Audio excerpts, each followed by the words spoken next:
The sun hung low over the Arizona territory, painting the desert in shades of amber and rust. Sarah McKenna stood at the edge of her property, one hand shading her eyes as she watched the horizon shimmer in the late afternoon heat. The year was 1883, and it had been 2 winters since Thomas died. 2 winters since the Apache raid that left her a widow at 24. Her small wooden house sat a quarter-mile from the main settlement of Willow Creek, far enough that the townsfolk's whispers didn't quite reach her doorstep, but close enough that she could still trade eggs and vegetables for necessities. The isolation suited her fine. Better to be alone with memories than to endure the pitying looks and hushed conversations that followed her whenever she ventured into town. The house itself wasn't much, 3 rooms cobbled together from weathered pine, with a tin roof that groaned under the desert wind. Thomas had built it with his own hands, promising her a proper home once the cattle business took off. Now the cattle were gone, sold to pay debts, and all that remained were a few chickens, a stubborn mule named Moses, and the vegetable garden she tended with fierce determination.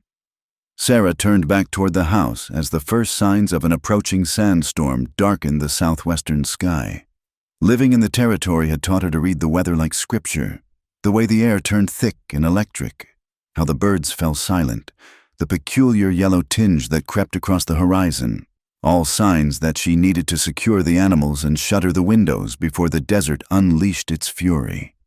She worked quickly, her calloused hands moving with practiced efficiency. The chickens protested as she herded them into their coop, and Moses brayed his displeasure as she led him to the lean-to shelter beside the house. By the time she'd drawn water from the well and secured the shutters, the wind had picked up considerably, sending small devils of dust dancing across the yard. Inside, she lit the oil lamp and settled at the rough wooden table with her mending basket. The storm would pass, as they always did, leaving everything coated in a fine layer of red dust. She'd learned to accept these interruptions, these reminders of nature's dominion over human ambition. The needle moved steadily through the worn fabric of her work dress, each stitch a small act of defiance against the territory's attempts to wear everything down to nothing. The wind howled louder now, rattling the windows in their frames. Sarah paused in her work, listening. There was something different about this storm, a violence to it that set her nerves on edge. She'd weathered dozens of sandstorms in her 4 years in the territory, but this one carried an unusual ferocity. Then she heard it, a sound that didn't belong to the storm. It might have been a cry, human or animal, barely audible above the wind's roar. Sarah stood, her hand instinctively moving to the rifle that hung above the fireplace. Thomas had taught her to shoot, insisted on it despite her initial reluctance. "Out here," he'd said, "a woman needs to know how to protect herself." The sound came again, closer this time, definitely not the wind. Sarah took down the rifle, checked that it was loaded, and moved to the door. Every instinct told her to stay inside, to wait out whatever was happening beyond her walls. But something in that cry, a quality of desperation that transcended species, compelled her to act. She opened the door just enough to peer out. The world had turned sepia, the air thick with swirling sand. Visibility extended no more than a few yards in any direction. She was about to close the door when she saw it, a small bundle near the edge of her property line, partially hidden behind a cluster of sagebrush. Sarah hesitated. It could be a trap. Apache raiders were known to use deception, though attacks had been less frequent since the army increased patrols. But as she watched, the bundle moved slightly, and she heard that sound again, unmistakably the cry of a child. Slinging the rifle across her back, she pulled her shawl over her head and stepped into the storm. The wind immediately tried to force her back, sand stinging exposed skin like 1,000 tiny needles. She pushed forward, one hand extended to feel her way, the other clutching the shawl tight around her face. The bundle was indeed a child, an Indian child. She realized with a shock that nearly sent her stumbling backward. The boy couldn't have been more than 3 or 4 years old, his small body wrapped in a blanket that was more holes than fabric. Blood seeped through multiple wounds on his arms and legs, and his breathing came in short, labored gasps. Sarah knelt beside him, her mind racing. An Apache child, wounded and abandoned at her doorstep during a sandstorm. Every rational thought screamed danger. This could bring the whole tribe down on her home, or worse. If the townsfolk discovered she'd harbored an Apache child, even a wounded one, their reaction would be swift and merciless. The boy's eyes fluttered open, dark and fever-bright. He whimpered something in his own language, a word that might have been mother. Sarah's heart clenched. She thought of her own empty womb, the children she and Thomas had hoped for but never conceived. She thought of Christian charity, of the parable of the Good Samaritan that Reverend Mills preached about but few in Willow Creek actually practiced. But mostly, she thought of how young the child was, how his small hand clutched at the air as if seeking comfort, how the blood on his wounds was already mixing with the sand to form a ruddy paste. "Lord, forgive me," she muttered, gathering the child in her arms. He weighed almost nothing, bird bones and fevered skin. She struggled to her feet, the wind trying to tear them both away, and stumbled back toward the house. Inside, she laid him on her own bed, the only one with a proper mattress.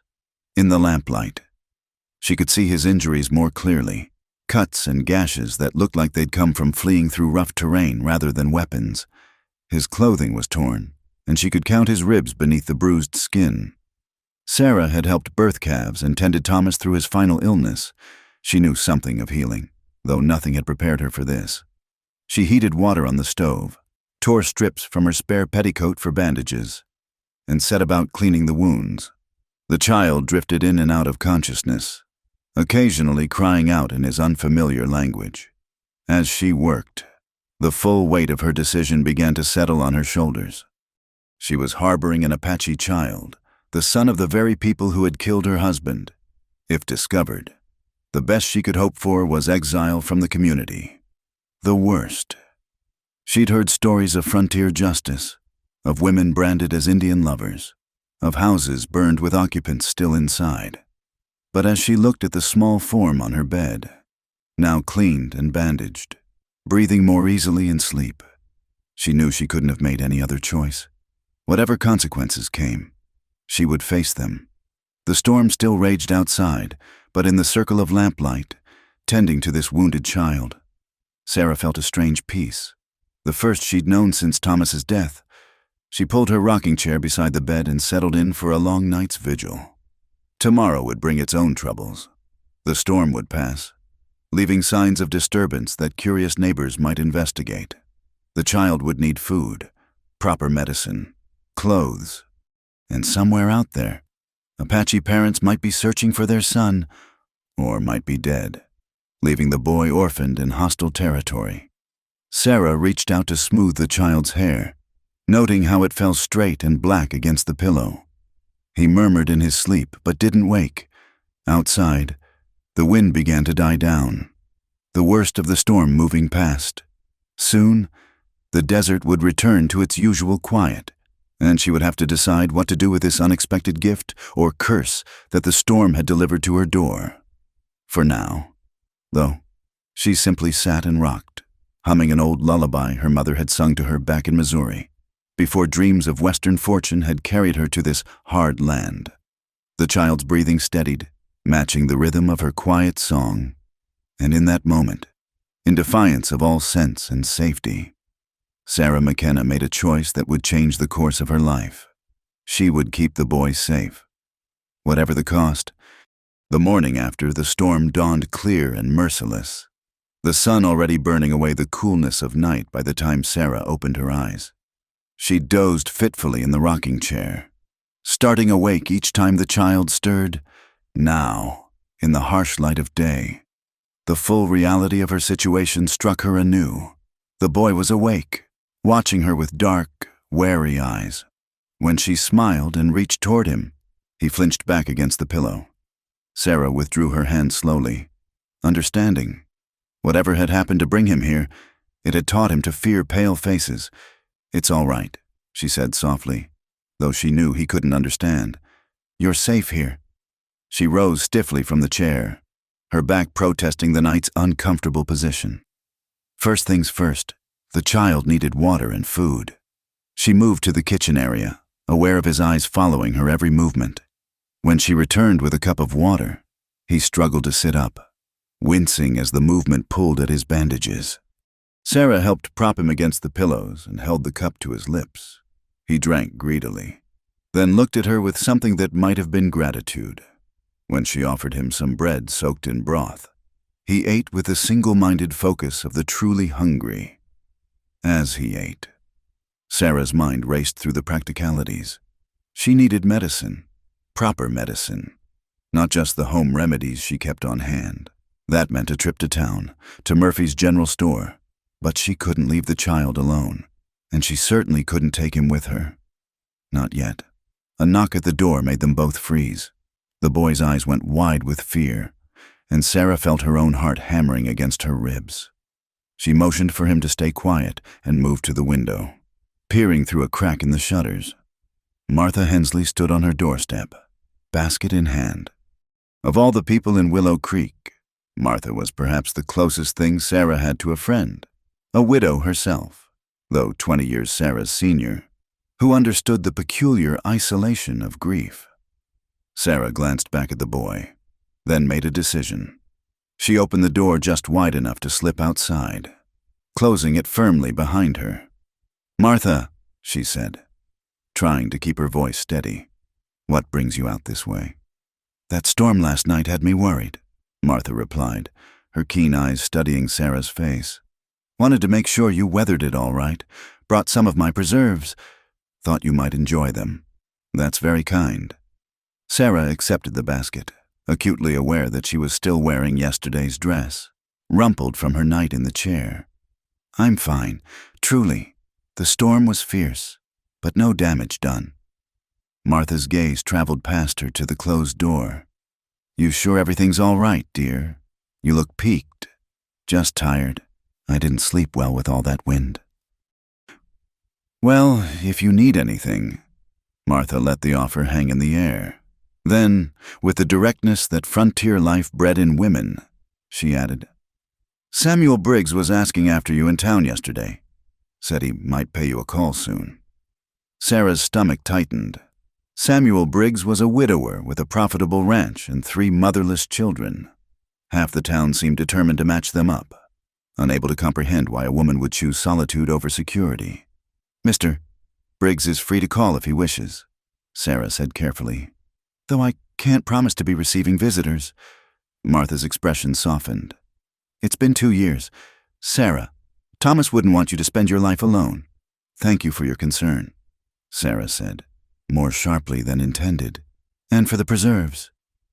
After Martha left, Sarah leaned against the door, gathering her composure. Inside, she found the boy had curled into a tight ball, trembling despite the warmth. She approached slowly, making soothing sounds, and eventually coaxed him to uncurl. Over the next days, a routine developed. Sarah tended his wounds, which were healing well despite the lack of proper medicine. She'd torn up more petticoats for bandages and used what herbs she had: calendula for inflammation, willow bark tea for fever. The boy gradually became less fearful. Though he still started at sudden movements or sounds, communication was a challenge. She tried simple words, pointing to objects: water, bread, blanket. He watched with intelligent eyes but remained silent. She didn't even know his name, so she simply called him Little One, in the gentle tone she'd once used with orphaned calves.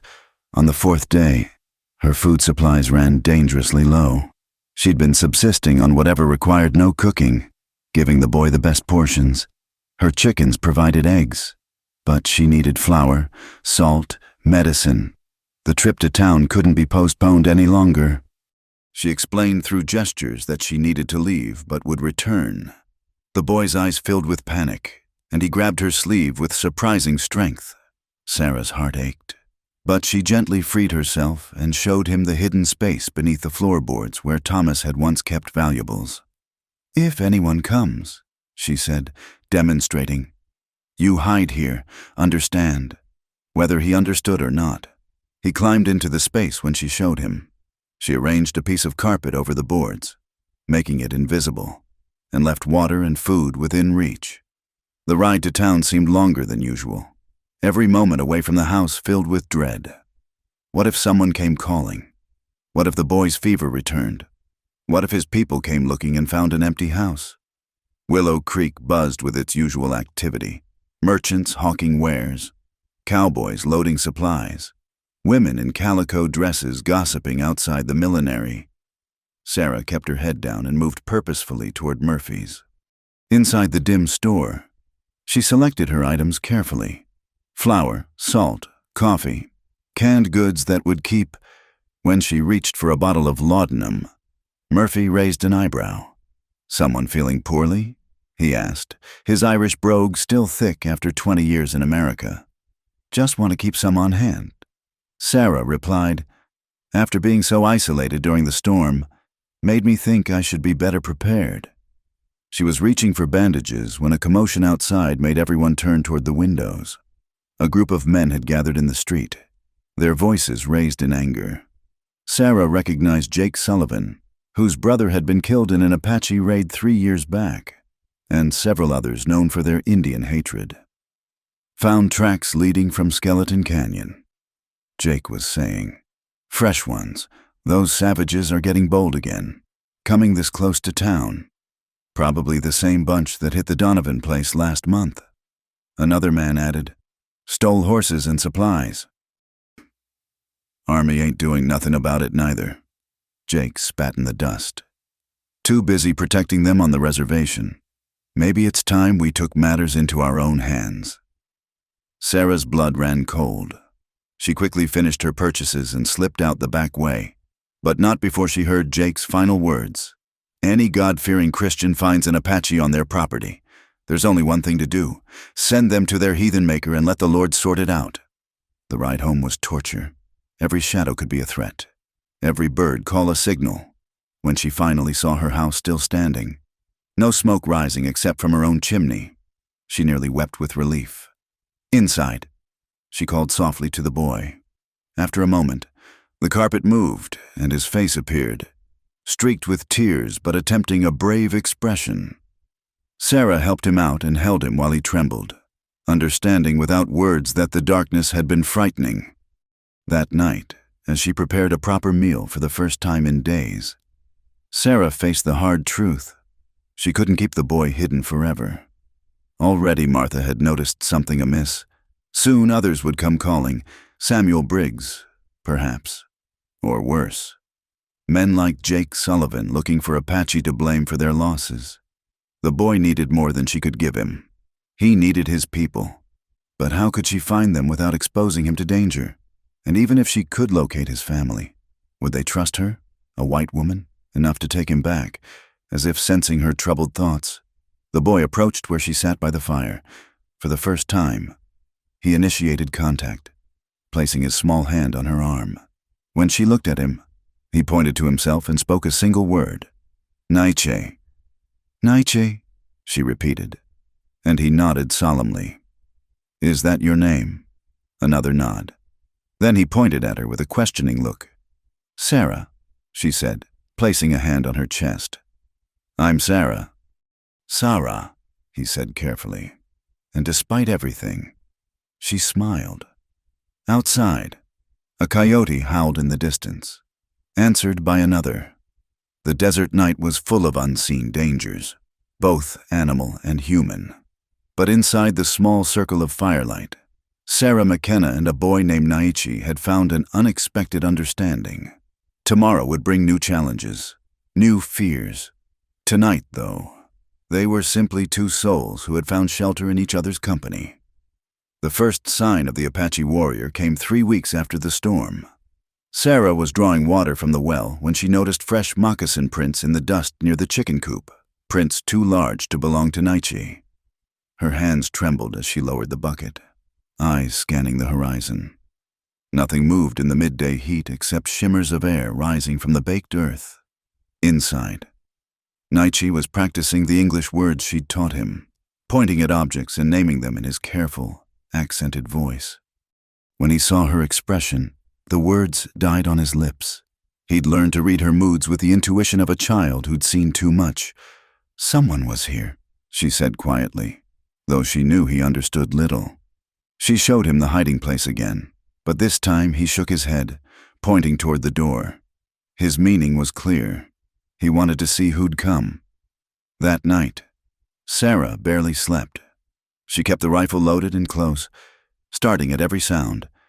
Naichi curled against her side like a puppy seeking warmth, his presence both a comfort and a reminder of the danger she'd invited into her life. The Apache came at dawn. Sarah woke to find a tall figure silhouetted in her doorway. She'd forgotten to bar it in her exhaustion. The man stood perfectly still, watching them. Naichi stirred beside her, then went rigid. A single word escaped his lips. "Ata! Father!" Sarah's hand inched toward the rifle, but the Apache spoke, his English heavily accented but clear. "No harm. I come for my son." In the growing light, she could see him better. Tall for an Apache, with powerful shoulders and a face carved from granite. Dried blood stained a cloth wrapped around his left shoulder, and he favored his right leg. His dark eyes moved from Naichi to her, assessing. "He was hurt," Sarah said, finding her voice. "I found him in the storm." The warrior's expression didn't change, but something flickered in his eyes. "You helped him." It wasn't a question. Sarah nodded, her throat tight. Naichi had scrambled from the bed and now stood between them, chattering rapidly in Apache. His father responded in the same language, his tone sharp. The boy fell silent, hanging his head. "I am called Joseph by your people," the warrior said finally. "My true name is Karuk." He paused, swaying slightly. "The soldiers came to our camp. Many died. My woman—" He didn't finish, but Sarah understood. Naichi's mother was gone. "You're hurt," she observed. The wound on his shoulder had broken open, fresh blood seeping through the bandage. "It is nothing." "It's not nothing if it gets infected. I have medicine." Karuk's eyes narrowed with suspicion. "Why would you help me?" Sarah considered the question. Why, indeed? This man's people had killed Thomas. By all rights, she should fear and hate him. But looking at him, wounded, grieving, seeking his child, she saw only another human being in pain. "Because someone needs to," she said simply. For a long moment, they stared at each other across the small room. Then Karuk nodded once and moved to sit at her table, his movements careful and controlled despite his injuries. Sarah worked in silence, cutting away the bloodied cloth to reveal a bullet wound, poorly tended and beginning to fester. Karuk didn't flinch as she cleaned it, though sweat beaded on his forehead.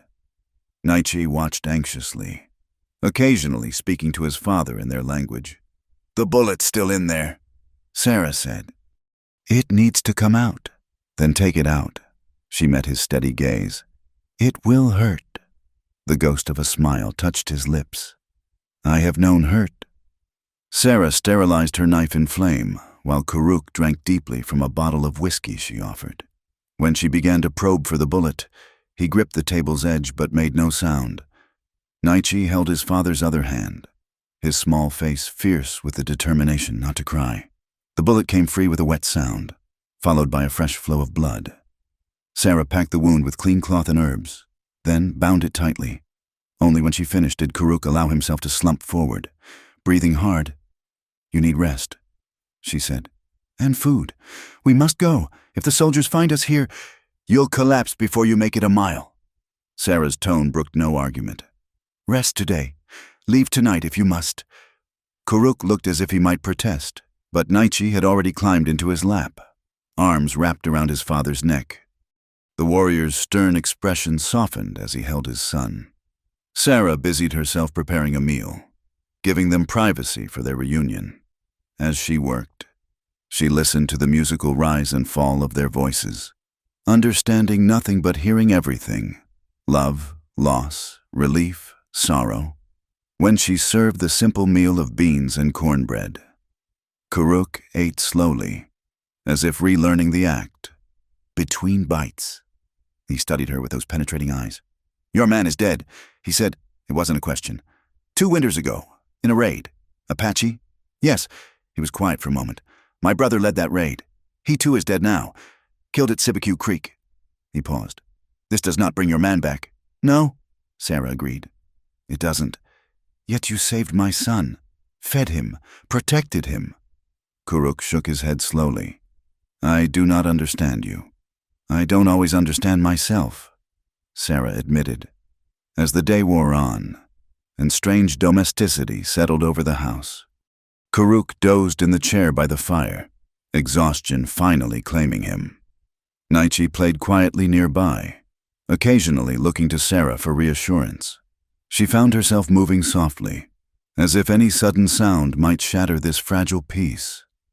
Near sunset, Kuruk woke and announced they needed to leave. Sarah packed food and medical supplies while he spoke quietly with Naichi. The boy's face crumpled, and he ran to Sarah, throwing his arms around her legs. He has grown attached, Kuruk observed, his voice neutral. Sarah knelt and hugged Naichi, fighting tears. In just a few weeks, the boy had carved out a place in her heart she hadn't known was empty. He's a good boy, she managed. Yes. Kuruk was silent for a moment, then said, The white soldiers will not stop hunting us. We go to Mexico, where some of my people still live free. It is a hard journey. Take the supplies, and this. She pressed a small pouch into his hand, all the money she had saved. For Naichi. Kuruk stared at the pouch, then at her. You are unusual. Sarah McKenna. How do you know my name? The boy told me. He says you are sad but kind, that you sing to chase away his bad dreams. Something shifted in Kuruk's expression. I thank you for this. I will not forget. They left as darkness fell, Naichi turning to wave until they disappeared into the desert. Sarah stood in the doorway long after they'd gone, feeling more alone than she had since Thomas died. 3 days later, she woke to find a fresh-killed deer hanging from her porch beam and a small leather pouch on her doorstep. Inside was a single turquoise stone, polished smooth. No note, no sign of who had left it. But she knew.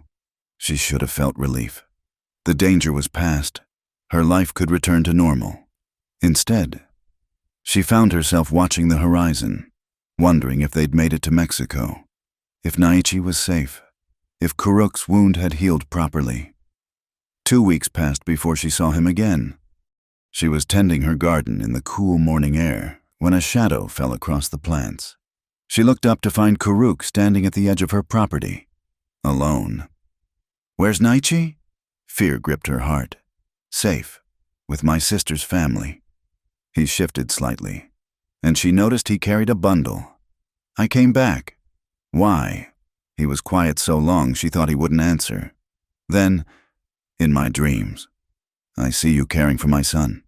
I see kindness where there should be hatred. I wake confused. He paused. I need to understand. Sarah stood slowly, dusting soil from her hands. There's nothing to understand. I helped a hurt child. Any decent person would do the same. No, Kuruk said firmly. They would not. You know this is true? She did know it. If Jake Sullivan or any of the other men from town had found Naichi, the boy would be dead. The knowledge sat heavy between them. Are you hungry? She asked finally. The ghost smile returned. Yes.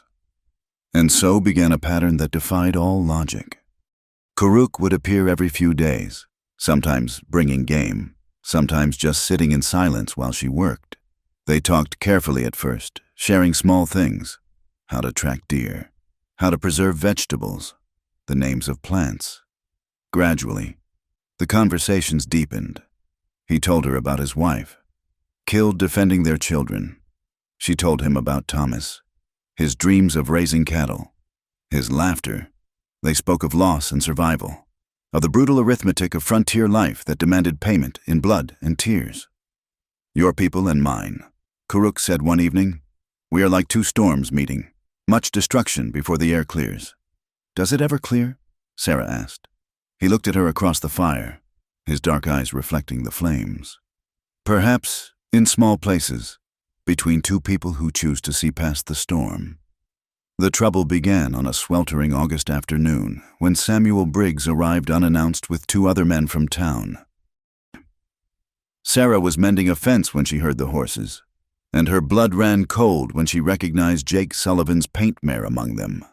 She'd sent Karuk away just hours before. He'd been helping her repair the roof, and his tools might still be visible.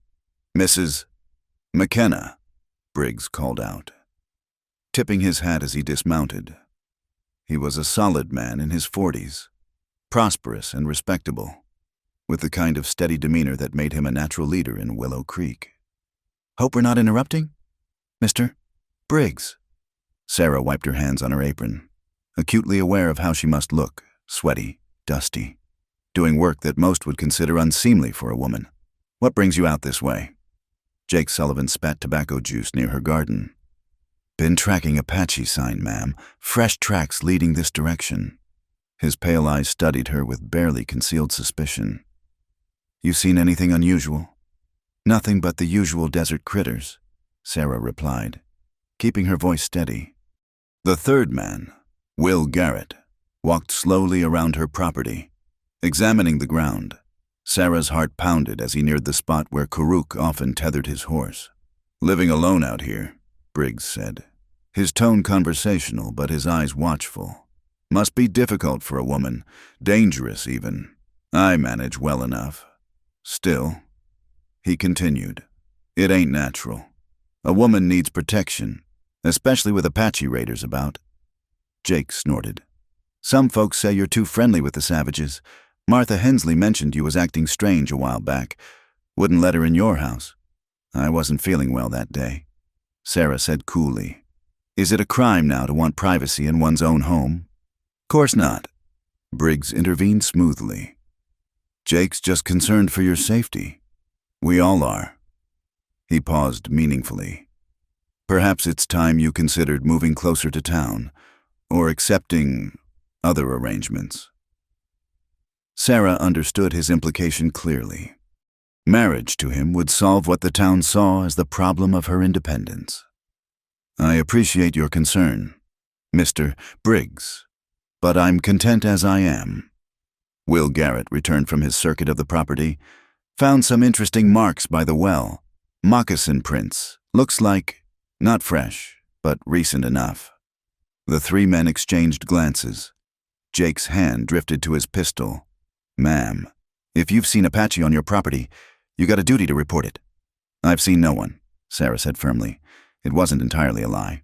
When Karuk was with her, she saw not an Apache, but simply Karuk. "Mind if we look around?" Jake asked, already moving toward her house. "I do mind. Actually," Sarah stepped in front of him. "You have no right." "Now, Mrs. McKenna," Briggs said, his reasonable tone carrying an edge of threat. "We're only trying to help. Wouldn't want folks in town getting the wrong idea about you." Before Sarah could respond, a cry pierced the air. The men spun toward the sound, hands on weapons. Sarah's heart sank as she recognized Naichi's voice. The boy emerged from behind the woodshed where he must have been hiding, calling out in Apache. Jake's gun cleared leather. "Apache brat, I knew it." "No!" Sarah threw herself between Jake and the child. "He's just a boy." "He's a savage." Jake snarled. "Get out of the way, woman, or—" The rifle shot split the air, and Jake's hat flew from his head. Everyone froze. Karuk stood at the edge of the property, rifle trained on the men, his face a mask of controlled fury. "The boy comes to me," he said in clear English. "You leave, now." Well, Jake said, his voice tight with rage. "Looks like the rumors were true. Sarah McKenna, Indian lover." Briggs had gone pale. "Mrs. McKenna, step away from the savage." "No!" Sarah pulled Naichi against her. "This is my property. You're the ones who need to leave." "You're harboring hostiles," Will Garrett said, his own weapon half drawn. "That's a hanging offense. The only hostile behavior I've seen is from you 3. Sarah shot back. "Coming to my home, threatening a child, waving guns around." Karuk had moved closer, his rifle never wavering. "I count 3 bullets," he said conversationally. 3 men, I do not miss. The standoff stretched taut. Sweat ran down Jake's face as he calculated odds. Finally, Briggs raised a hand. Let's go, boys. We'll handle this proper-like, through the law. The law? Jake spat again. The law don't care about Indian-loving. Jake! Briggs's voice cracked like a whip. We're leaving. They mounted slowly, Jake's eyes promising retribution. As they rode away, Briggs turned back. This isn't over. Mrs. McKenna, the whole town will know by nightfall. You've chosen your side. After they disappeared over the ridge, Sarah's knees buckled. Kuruk caught her arm, steadying her. Naichi clung to her skirts, trembling. You should not have done that, Kuruk said quietly. They would have killed him, killed you both. Yes, and now they will return with more men. He looked down at her, something unreadable in his dark eyes. Why do you risk this for us? Sarah couldn't answer. How could she explain that somewhere between that first night with an injured child and these stolen afternoons of conversation, her world had shifted, that Kuruk's rare smiles had become more precious than safety, that Naichi's laughter filled empty spaces she hadn't known existed? We need to get you both away, she said instead. They'll form a posse. I will not run. Kuruk's jaw set stubbornly. Not anymore. Then what? He silenced her with a gesture, listening.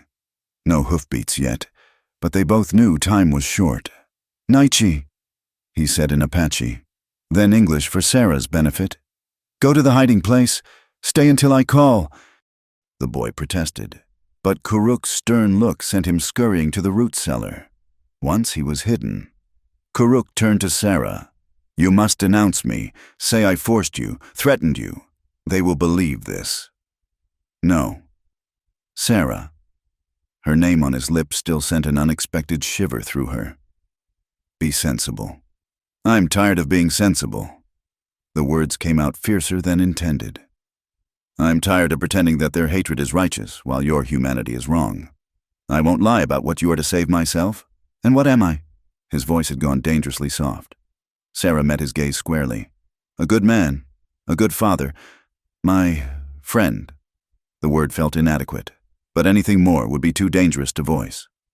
Kuruk studied her for a long moment, then reached out to touch her face. The first time he'd initiated such contact. You are brave, he said. Foolish, but brave. Pot calling the kettle black, she muttered, and was rewarded with one of his rare, full smiles. The smile faded as dust rose on the horizon. They come, many of them. Sarah counted at least a dozen riders approaching fast. Her mouth went dry. The root cellar. Both of you. No more hiding. Kuruk checked his rifle. If they want war, they will have it. Please. Sarah grabbed his arm. Naichi needs you alive. And you? The question hung between them, loaded with unspoken meaning. I need... Sarah's voice broke. I need you both safe. Please, Kuruk. For me. He wavered, torn between warrior's pride and something else that flickered in his eyes. Finally, he nodded once. For you. He vanished into the root cellar just as the riders thundered into the yard. Sarah forced herself to stand straight, hands clasped to hide their shaking. Jake Sullivan led the group, which included not just townsmen but 2 soldiers from Fort Buchanan. Her heart sank. Military involvement made everything infinitely worse. Search the property, Jake ordered, dismounting with vengeful purpose. The savage is here somewhere. And the breed brat, someone added. Men scattered across her land, overturning barrels, kicking in the door to her shed.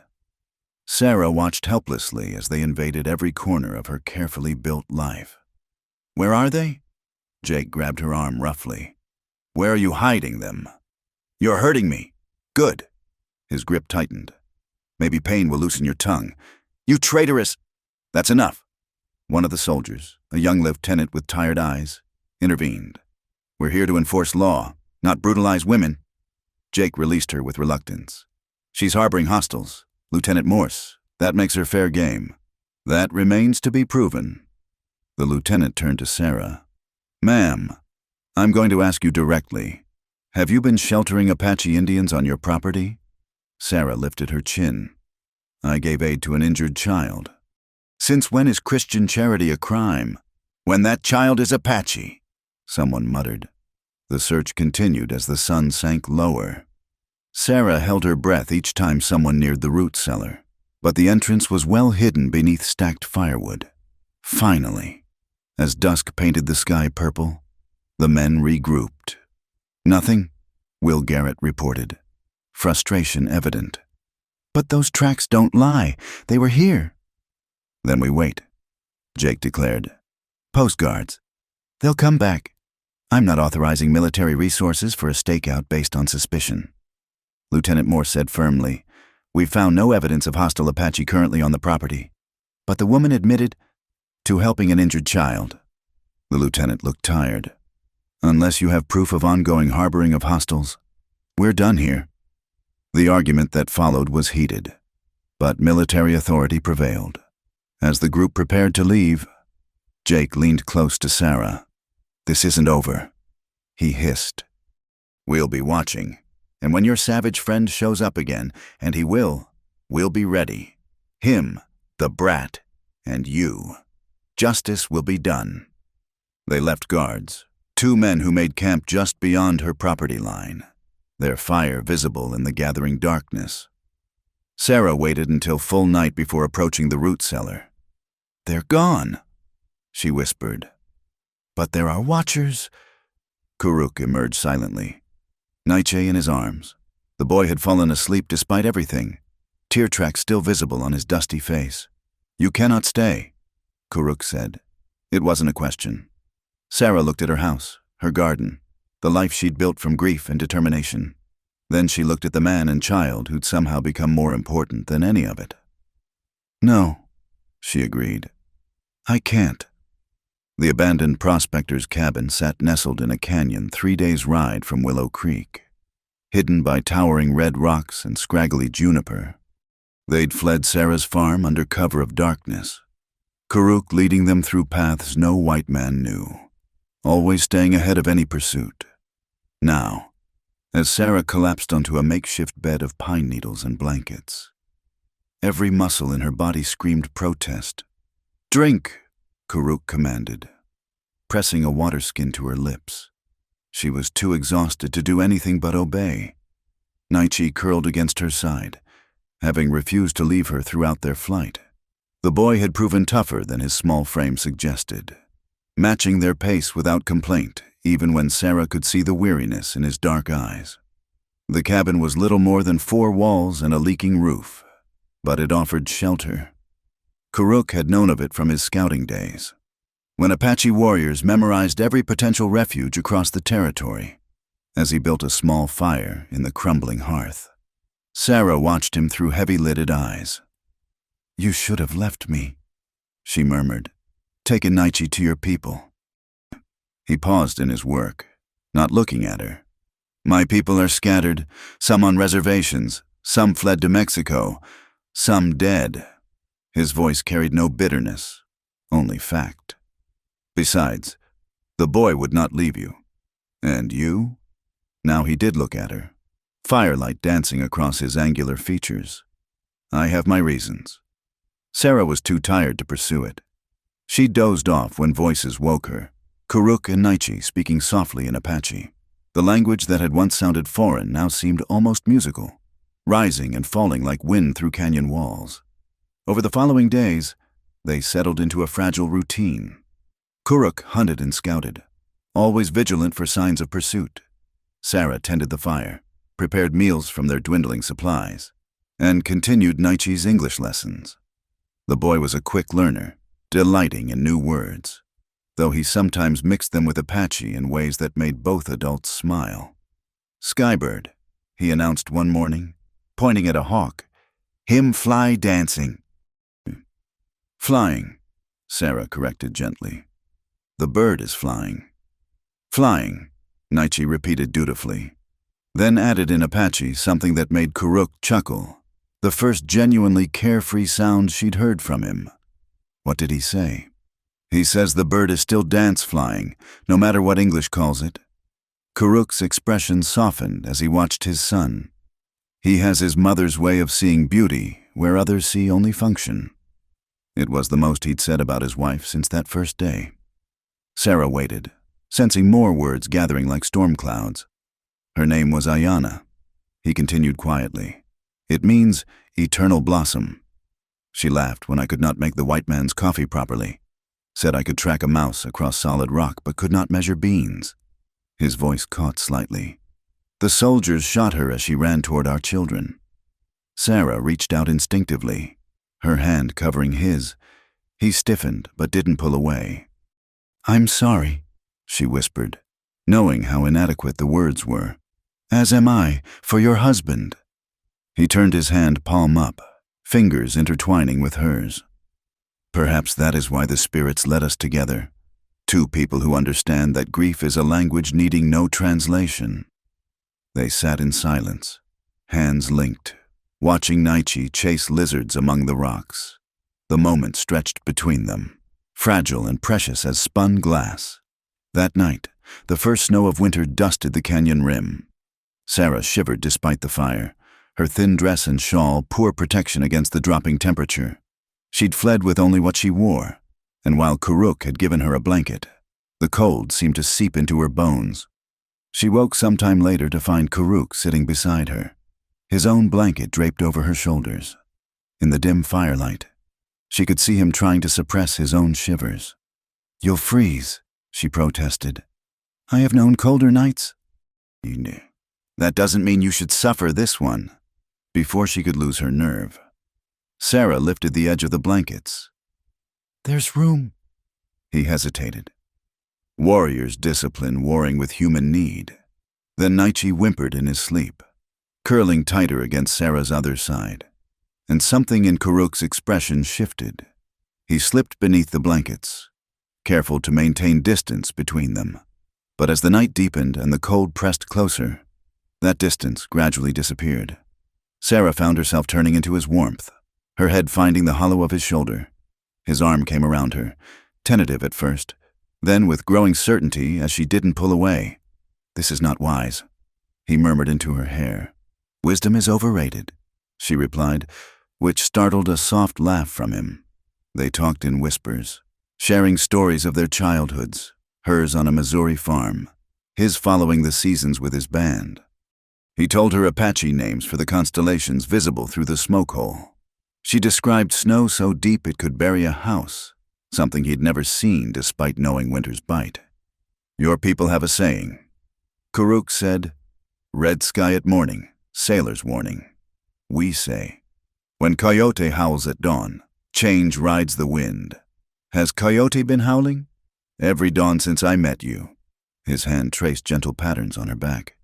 "Change is not always unwelcome." Sarah lifted her head to look at him. In the dying firelight, his eyes held depth she was only beginning to understand. The space between them hummed with possibility, with the recognition of a line about to be crossed.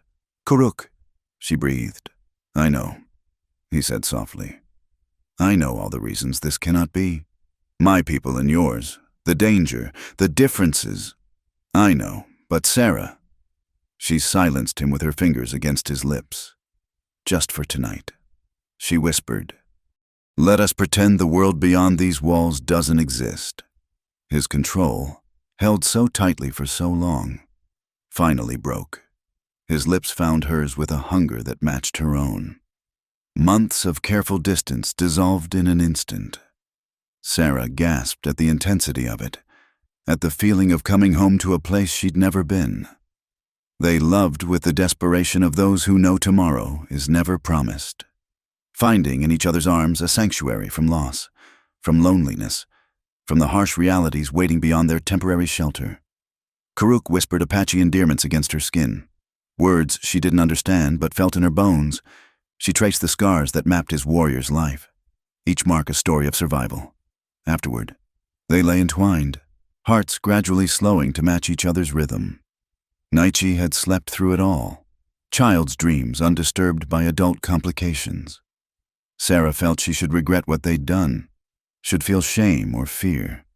Instead, she felt only a profound rightness, as if scattered pieces of herself had finally come together. "What happens now?" she asked softly. Kuruk's arm tightened around her. Now we survive another day. And another, until the world changes, or we find a place where Apache and white can simply be man and woman. He paused. Do you believe such a place exists? Sarah thought of Willow Creek, of Jake Sullivan's hatred, of the soldiers and their government's policies. Then she thought of this moment, this connection that transcended everything she'd been taught to believe. If it doesn't, she said firmly, we'll make one. He kissed her forehead, a gesture so tender it made her throat tight.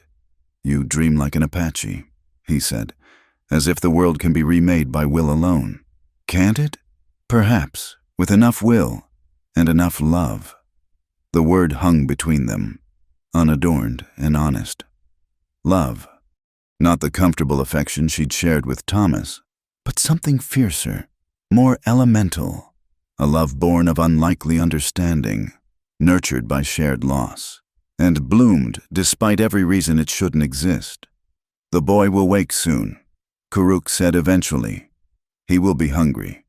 Then we should sleep while we can. But neither moved to create distance between them. Outside, snow continued to fall, blanketing the harsh landscape in temporary softness. The world beyond their walls remained unchanged, still dangerous, still divided, still hostile to what they'd found in each other. But for these few precious hours before dawn, Sarah McKenna and the Apache warrior Kuruk existed in a space outside of time, where love was simply love, and that was enough. When morning came, it would bring new challenges. They would need to find food, fuel, a more permanent shelter. They would need to decide whether to keep running or find somewhere to make a stand. The questions were endless and answers few. But as Sarah drifted toward sleep, Kuruk's heartbeat steady beneath her ear and Naichi's small hand clutching her nightgown, she found she didn't care about tomorrow's problems. She had never felt more vulnerable or more alive, more lost or more found, in losing everything she'd built. She'd discovered something she hadn't known she was seeking, a love that asked nothing but truth, offered nothing but acceptance, and promised nothing but the courage to face whatever came next, together. The peace of their hidden canyon lasted 6 weeks. 6 weeks of waking in Kuruk's arms, of teaching Naichi to read from the Bible she'd managed to save, of learning to see the desert through Apache eyes. 6 weeks of pretending they could build a life outside the world's reach. It ended on a crystalline morning when Kuruk returned from hunting with grim news. Riders, he said tersely, securing the door. A day behind, maybe less, they found our trail. Sarah's heart sank. They'd been so careful. But snow had betrayed them, their tracks preserved in frozen mud where they'd crossed a stream. How many? 8, perhaps 10. Somewhere Soldier Blue. He met her eyes. They bring a tracker, a Pima scout. The Pima were traditional enemies of the Apache, often serving the army. If they had a skilled tracker, the hidden canyon would offer no protection. We run again? Sarah asked, though exhaustion weighted her bones. The constant flight was wearing on all of them, especially Naichi, whose bright spirit had dimmed with each forced relocation. No.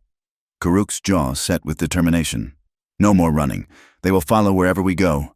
Better to choose our ground. Kuruk, we can't fight 10 men. Not fight. Talk. He cupped her face gently. It is time to try your way. Words instead of bullets. Sarah understood what he wasn't saying. If talking failed, he would fight to give her and Naichi time to escape. The thought of losing him now, after everything they'd survived and built together, made her chest tight with fear. They prepared quickly. Sarah changed into her least tattered dress, trying to look respectable despite weeks of rough living. Kuruk cleaned his rifle but kept it unloaded, a gesture of peace, though his knife remained at his belt. Naichi, sensing the tension, clung to Sarah's skirts. Whatever happens, Kuruk said quietly, know that these weeks have been worth all the years before. Don't talk like that. Sarah gripped his hands. We're going to survive this, all of us. The riders arrived as the sun reached its peak. Sarah recognized several faces. Jake Sullivan, of course, his expression triumphant. Will Garrett. 3 soldiers, including Lieutenant Morse. and Samuel Briggs, whose presence surprised her. She'd thought him more civilized than the others. "Well, well," Jake called out as they surrounded the cabin. "The Indian lover and her savage? Just like we figured." "Mrs. McKenna," Lieutenant Morse said, his tone more formal than hostile. "By order of the territorial government, you're under arrest for harboring hostile Apache and aiding enemies of the United States. Since when is giving shelter to a father and child a crime?" Sarah stepped forward, head high despite her fear. "Since that father is a known hostile." Jake spat. "Kuruk the Ghost. They call him. Killed dozens of white folks over the years, in defense of Apache lands and lives," Kuruk said calmly, emerging to stand beside Sarah. "As your people killed in taking them." "See?" Jake's hand moved to his gun. "He admits it. Murdering savage. Stand down, Sullivan," the lieutenant ordered sharply. "I'll handle this." Samuel Briggs dismounted slowly, his weathered face troubled. "Sarah, Mrs. McKenna, it doesn't have to end badly. Come back with us. Testify that you were coerced, that the Apache threatened you. No jury would convict a woman terrorized by savages." "But I wasn't terrorized," Sarah said clearly. "Everything I did was by choice. You can't mean that." Briggs looked genuinely bewildered. "These animals killed your husband. Different Apache killed Thomas, just as different white men killed Kuruk's wife." Sarah felt Kuruk's hand brush hers, a silent support. "When does the killing stop? Samuel, when we're all dead, when there's no one left to hate." "Pretty words," Jake sneered. "But they won't save you from a rope. Both of you. And the half-breed brat." Kuruk moved so fast even Sarah barely saw it. In an instant, Jake was on the ground, Kuruk's knife at his throat. The other men shouted, weapons drawn, the situation spiraling toward bloodshed. "Stop!" Sarah threw herself between the pointed guns and Kuruk. "Please, all of you, stop!" "Let him up. Kuruk!" Lieutenant Morse commanded, though his gun remained steady. "This accomplishes nothing." "He threatens my son." Kuruk growled, but Sarah's hand on his arm made him pause. "He's not worth it," she said softly. "Naichi needs you alive." Slowly, Kuruk released Jake and stepped back. The man scrambled up, face red with humiliation and rage. "You saw that? He attacked me. Shoot him." "You provoked him," the lieutenant said coldly.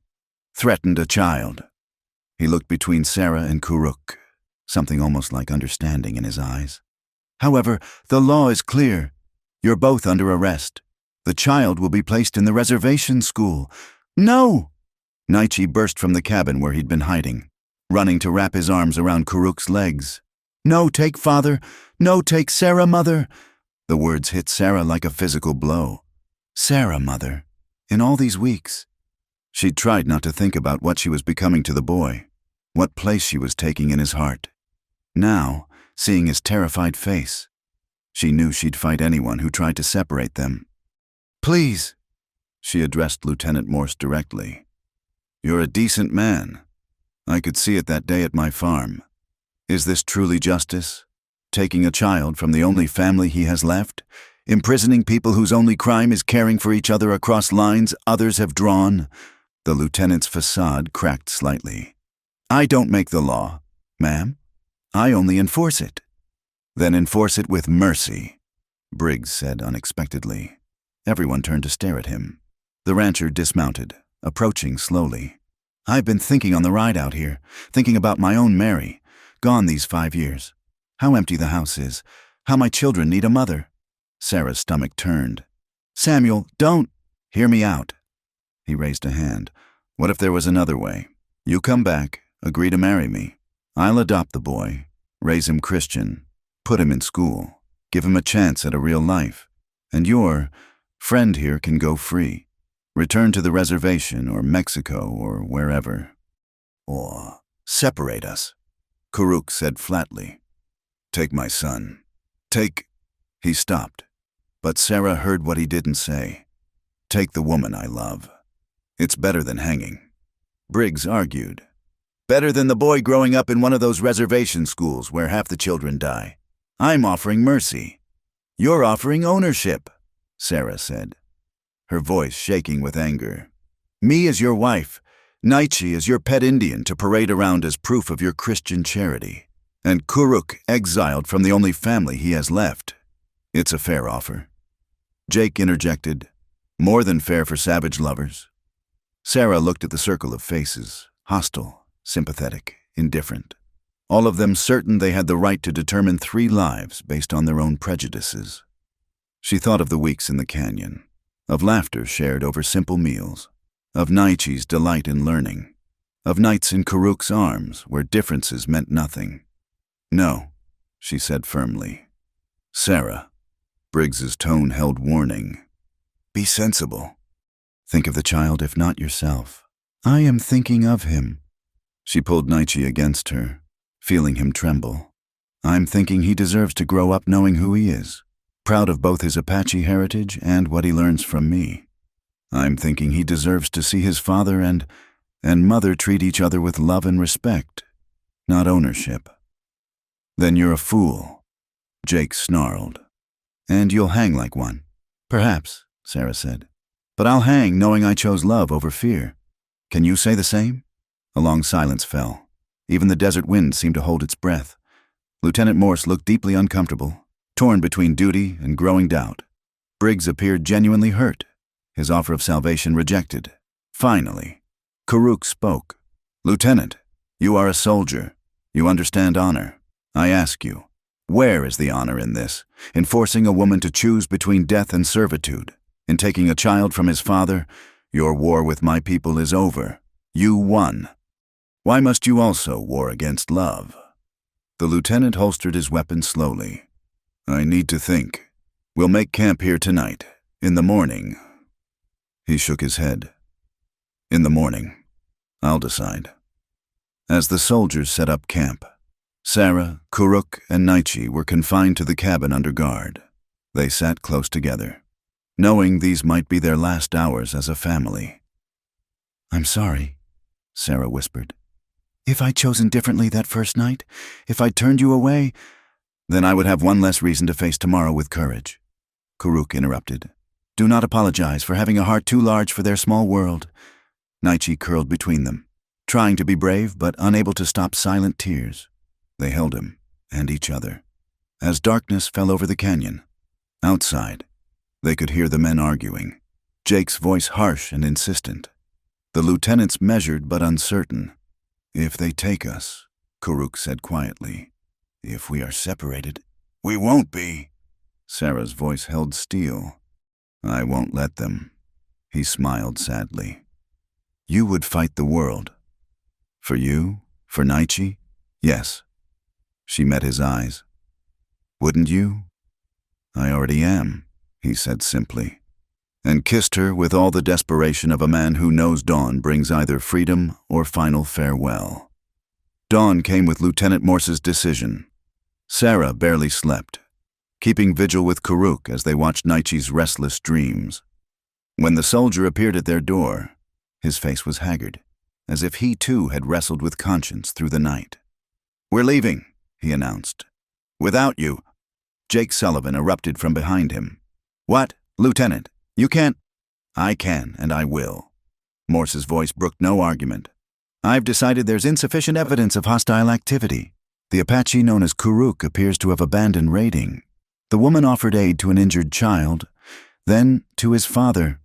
While perhaps unwise given current tensions, I find no federal crime in compassion. This is outrageous. Jake's face purpled with rage. They admitted to caring for each other. Morse interrupted. Last I checked, that wasn't illegal, even between Apache and white. My orders are to pursue hostile raiders, not break up families that pose no threat. Samuel Briggs stepped forward, his expression unreadable. Lieutenant, the town won't stand for this. You know that. Then the town can take it up with the territorial government. Morse turned back to Sarah and Kuruk. I suggest you leave this place. Go far, Mexico, perhaps, or California, somewhere beyond the reach of local justice. We've done nothing requiring flight from justice. Sarah said quietly. Perhaps not, but justice and mob rule aren't always distinguishable in frontier towns. The lieutenant's eyes held genuine concern. "I'm giving you a chance. Take it." After the soldiers departed, Jake Sullivan cursing and threatening until the last, Sarah, Kuruk, and Naichi stood in the sudden silence. Freedom, unexpected and fragile as frost, had been granted. But what now? He spoke wisdom. Kuruk said finally, "This place holds too much hatred. We should go." Sarah looked around the crude cabin that had sheltered their love. Despite everything, leaving felt like another loss. Where? South, to the Blue Mountains, where some of my mother's people still live freely. It is hard land, but— he touched her face gently. "We are used to hard." They packed what little they had. As they prepared the horses, Kuruk had hidden in a nearby grove. Naichi chattered excitedly about the journey, resilient as only children could be. But Sarah noticed Kuruk's frequent glances at the horizon, the tension in his shoulders. The lieutenant had given them reprieve, not safety. They traveled hard for 3 days, following paths Kuruk knew from his warrior years. The landscape changed from desert to scrubland to the beginnings of pine forest. On the third night, camped by a clear mountain stream, Sarah felt hope stirring. Perhaps they could truly build something new, far from— The gunshot shattered the peaceful evening. Kuruk spun and fell, blood blooming across his shoulder, the same one wounded months ago. Sarah screamed as riders burst from the tree line. Jake Sullivan led them, his face twisted with vindictive satisfaction. "Thought you'd escaped?" He dismounted, gun trained on Kuruk's prone form. "Lieutenant Morse might be soft, but Willow Creek Justice has a longer reach." 8 men surrounded them. Not soldiers, townsmen who'd formed their own posse. Sarah threw herself over Kuruk, shielding him with her body. "Please," she begged. "He's hurt. Let me tend him." "Move aside, woman." Jake's voice was cold. "Unless you want to die with your savage." "Then I'll die," Sarah said fiercely. Beneath her, she felt Kuruk trying to rise, heard his harsh breathing.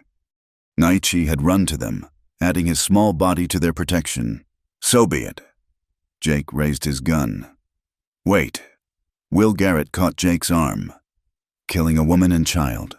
That's not justice. Jake, that's murder." She chose her side. Even so. Another man, Robert Mason, shifted uneasily. "I came to bring back a dangerous Apache, not slaughter innocents." An argument broke out among the posse. Some sided with Jake's bloodlust, others growing uncomfortable with the reality of what they were about to do. Sarah used the distraction to check Kuruk's wound. The bullet had passed through, but he was losing blood fast. "Can you ride?" she whispered. "Not fast enough?" He gripped her hand. "Take Naichi. Run." "No?" "Sarah." "I said no."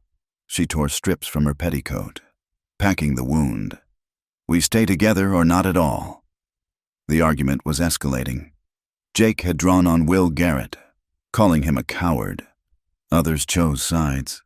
In the chaos, Sarah helped Kuruk to his feet. If they could reach the horses— "Nobody moves." Jake spun back to them, wild-eyed. "This ends now." What happened next would be debated in Willow Creek for years. Some said Kuruk reached for a weapon. Others claimed Jake simply snapped. But Sarah, watching it unfold, saw only a man consumed by hatred pulling the trigger. The bullet meant for Kuruk hit Sarah instead as she stepped in front of him. Pain exploded through her side. She heard Naichi scream, felt Kuruk catch her as she fell. Then everything became confused. Shouts, more gunshots, the thunder of departing horses. When her vision cleared, Jake Sullivan lay dead. Will Garrett's smoking gun in hand. "Had to be done," Will said grimly. "Man lost all reason." He looked at the others. "Anyone else want to murder women and children today?" The remaining posse members backed away, shame and shock replacing bloodlust. Robert Mason dismounted slowly. "Let me see her wound. I've got some medical training." As Mason worked to stop the bleeding, Sarah heard the men talking. The sight of her blood, her willingness to die for those she loved, had broken through their hatred, or at least complicated it. Will Garrett was organizing a travois to carry her. "Why?" she managed to ask him. "My daughter," he said quietly. "She's about your age. Couldn't watch Jake gun down someone's daughter, no matter who she loves." They made strange procession back toward civilization. Sarah on the travois, Karuk walking beside despite his own wound, Naichi clinging to both. The surviving posse members rode in uncomfortable silence. "There'll be a trial," Will warned. "Can't avoid that, but—" He glanced at the others. "I think you'll find more sympathetic ears than before. Jake pushed too hard, made us all look at what we were becoming." The journey took 5 agonizing days. By the time they reached Fort Buchanan, infection had set into Sarah's wound. She drifted in and out of consciousness, aware only of Karuk's constant presence, his voice mixing Apache prayers with pleas in English. She woke fully in a military hospital bed. Karuk sat beside her, Naichi asleep in his lap. His shoulder was properly bandaged, and exhaustion lined his face. "How long?" she whispered. 7 days. His hand found hers. "You nearly—" He stopped, unable to finish. "But I didn't," she squeezed weakly. "Too stubborn?" "Yes." A ghost of smile touched his lips. "Lieutenant Morse has been to see you. The trial—" He paused. "Things have changed. Jake Sullivan's death. What you did. The town is divided. Some still want our blood, but others speak for mercy." Over the following weeks, as Sarah slowly healed, she learned the full extent of the change. Martha Hensley had come forward, testifying about Sarah's kindness and Christian character. Will Garrett told everyone how Jake had gone mad with hate, how Sarah had been willing to die for her adopted family. Even Samuel Briggs, hurt but honest, admitted Sarah had never encouraged him, had chosen love freely. The trial, when it came, was unlike anything the territory had seen. Sarah, still weak but determined, stood before a packed courthouse and spoke simple truth. "I fell in love," she said, "with a good man who happens to be Apache, with a child who needed a mother. If that's a crime, then I'm guilty. But if loving across the boundaries others draw as criminal, then what hope is there for any of us?" The jury, all white men as law required, deliberated for 2 days. When they returned, the foreman stood nervously. "On the charge of harboring hostile Apache, we find the defendant not guilty, as no evidence shows Karuk engaged in hostilities while with Mrs. McKenna, on the charge of aiding enemies of the United States." He paused, looking at Sarah, Karuk, and Naichi sitting together. "Not guilty. Whatever else they are, this appears to be a family, not enemies." The courtroom erupted. Some cursed the verdict. Others applauded. Lieutenant Morse, who testified on their behalf, nodded with satisfaction. Outside, they faced a divided crowd, hostile faces mixed with curious, even supportive ones. "What now?" Sarah asked as they stood on the courthouse steps. Karuk looked at the town that had tried to destroy them, then at the woman who'd nearly died for him. "Now we choose. Stay and fight for acceptance, or seek peace elsewhere." Sarah considered. The bullet wound still pained her. Might always, trust would be slow, if it came at all. But she thought of Martha Hensley's tears during the trial, of Will Garrett's gruff nod of respect, of others who might learn to see past difference if given the chance. "Naichi needs schooling," she said. "And maybe we need to stop running. Show them that love doesn't require understanding, just respect. It will not be easy." "When has anything about us been easy?" She smiled, remembering a storm-brought child, a wounded warrior, choices made from compassion despite common sense. "But it's been worth it." Karuk pulled her close, not caring who watched. "Then we stay. We build. We show them another way is possible." Naichi tugged at their hands, pointing toward the edge of town where a small house stood empty, the former schoolteacher's residence, abandoned when she married and moved away. "Home?" he asked hopefully in his mixed English Apache way. Sarah and Karuk exchanged glances. A house at the edge of town, close enough to be part of the community, but far enough for peace, a place to start again. to prove that from the ashes of hatred, something new could grow. Home, Sarah agreed. And together, the unlikely family walked toward their future, uncertain but unafraid, bound by love that had survived storm, bullet, and prejudice, and might yet survive the slower trials of daily acceptance in a changing world. 5 years had passed since the trial that divided Willow Creek. The small house at the edge of town had become a true home, with Sarah's vegetable garden flourishing beside Karuk's traditional corn and bean plants. Naichi, now 9, raced through the door after school, his face bright with excitement. "Sarah, mother, father, look!" He thrust a paper at them, beaming. "Perfect marks in arithmetic." Sarah hugged him close, her heart swelling with pride. The scar from her bullet wound pulled slightly. It always would, but she barely noticed anymore. "Wonderful, my clever boy." Karuk ruffled his son's hair, speaking in Apache before switching to English. "Your mother taught you well. Both mothers." It was how they kept Ayana's memory alive, ensuring Naichi knew he was blessed with 2 mothers' love. The boy ran off to change from his school clothes, leaving his parents in comfortable silence. Martha Hensley asked if I'd help with the church bazaar, Sarah mentioned, setting the table for dinner. "Said my preserves would fetch good prices." Karuk smiled slightly. Martha had become their fiercest defender, using her sharp tongue on anyone who dared speak ill of the family. "You will help?" "I think so. It's another step." They'd taken many such steps. Karuk now worked for Will Garrett, his knowledge of horses proving invaluable. Not everyone accepted them, some never would, but respect had grown slowly, like desert flowers after rain. A knock interrupted dinner preparations. Sarah opened the door to find Lieutenant Morse, now captain, standing with a delegation of townspeople. Her heart clenched with old fear until she saw their expressions, nervous but not hostile. "Mrs. McKenna," the captain began formally. "Mr. Karuk, we've come with a proposition." They gathered in the small parlor, Naichi peeking curiously from behind Karuk's chair. Robert Mason, now mayor, cleared his throat. "The town's growing, new families arriving monthly. We need a new school, larger than the current one." He paused. "We'd like to build it on the land adjacent to yours, and..." He looked uncomfortable but determined.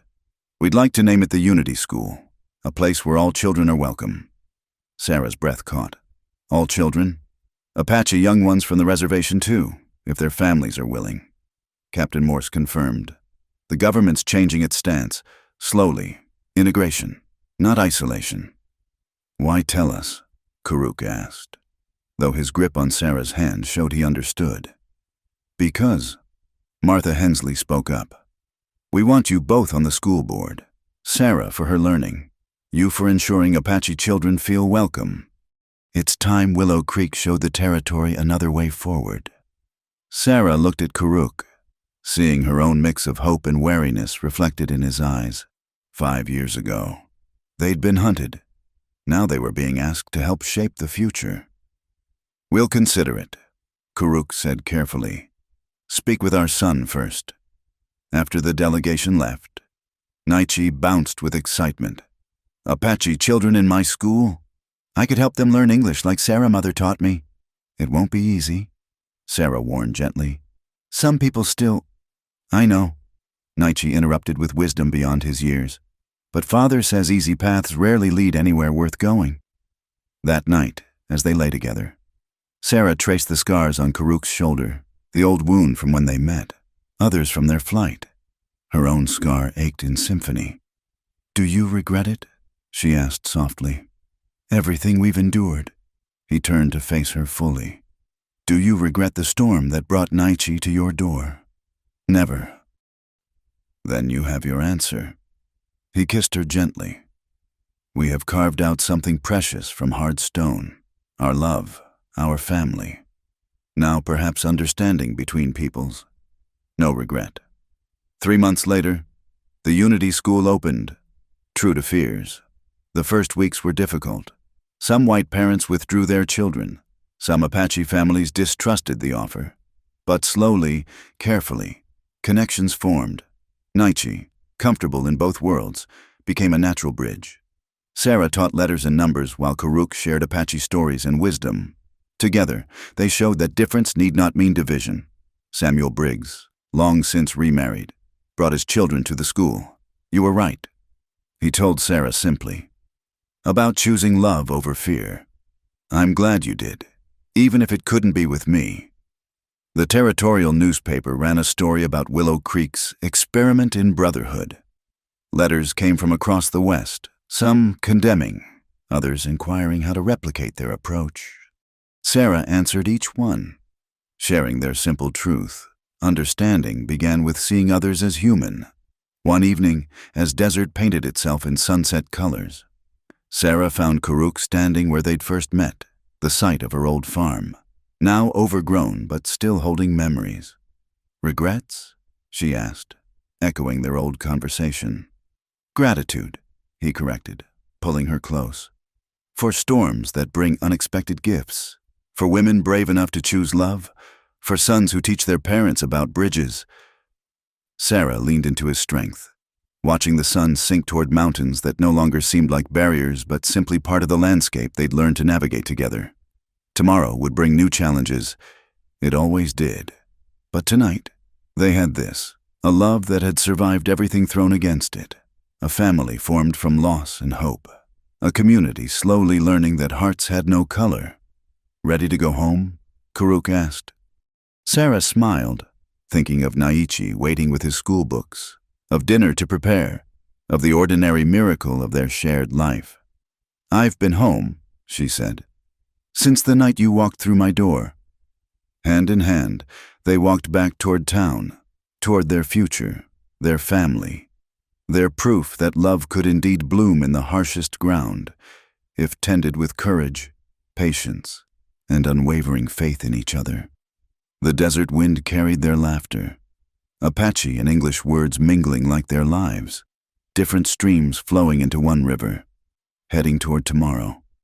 Thank you for listening to this story of love conquering prejudice in the Old West. Where are you listening from today? Please subscribe to From Wild West channel and share your thoughts about Sarah and Karuk's journey in the comments below. We'd love to hear what touched your heart in this tale of two people who chose love over fear.